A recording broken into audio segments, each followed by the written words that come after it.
Kamusta, wonderful bookers all over YouTube? My name is Gerald. Welcome to another video. And today we're going to talk about my 2024 bookish goals. Yeah.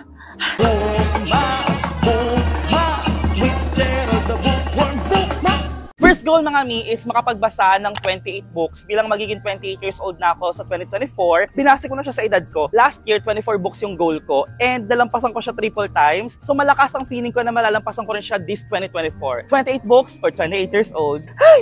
Aside mo sa 28 books na yun, meron pa akong 12 books na dapat basahin. Dahil tinanong ko lang naman yung 12 friends ko dito sa book community na mag-suggest sa akin ng 12 books na babasahin ko 1 each month. 28 plus 12, 40 books po ang goal kong basahin this year. 12 books for 12 months, recommended by 12 friends. Na-i-upload ko yung mga yon next video.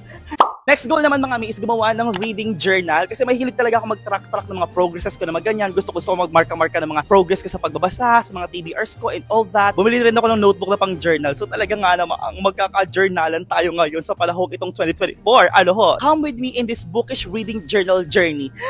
Next goal naman mga Mimasor ay ilagay sa isang Goodreads shelf lahat ng mga physical books na meron ako sa bookshelf ko. Para nga naman talaga matrack ko sila easily at malaman ko talaga kung ilang libro yung nabasa ko na sa hindi ko pa nabasa. Medyo matrabaho siya pero that's fine.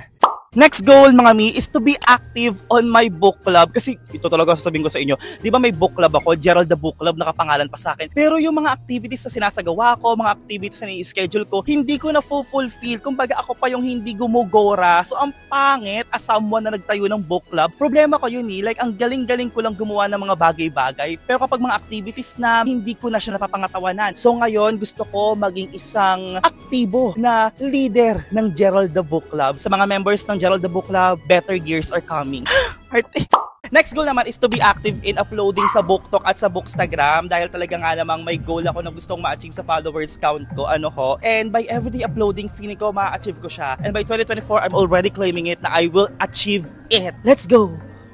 Next goal is to try to be technical when it comes to reviewing books. Dahil may nabasa akong isang comment na talaga nga naman nagsasabi, dapat pag nag-review ako technical. Ano bang hindi magagalit sa Pasko. Kasi pag nag-review nga ako ng libro, di ba, parang mas nakafocus ako sa kung ano ba yung naramdaman ko, ano ba yung mga emotion, paano ko ba siya maihalin tulad sa ulam para mas maintindihan ng mga normal namang babasa. Naisip ko rin naman, meron din namang halaga kapag technical ako mag-review. One is, magmumukha ako matalino. I will try my best to be technical, pero hindi ko mapapangako.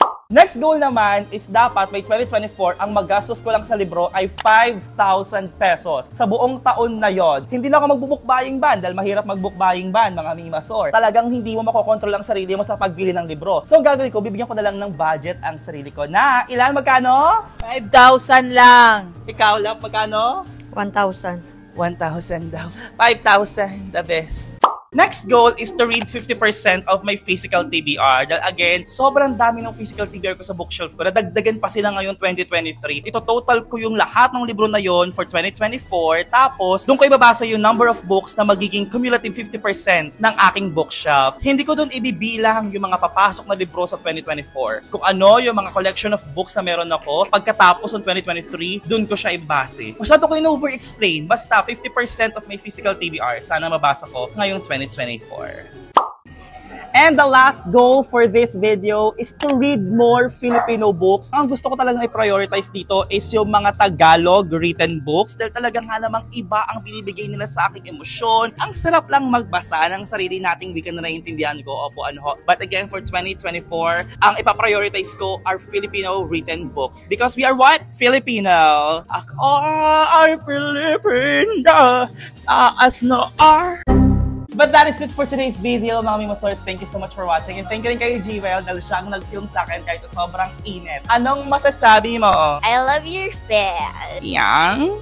Yeah. But anyways, thank you so much. And let's create more stories this 2024. Let's create more memories this 2024 together. Ang arte! Thank you so much. And always remember to open that book and discover what magic is. If you like this, please give this a thumbs up. And don't forget to subscribe for more bookish content like this. Be safe. Be kind, be merry, and stay thriving this 2024. Bye!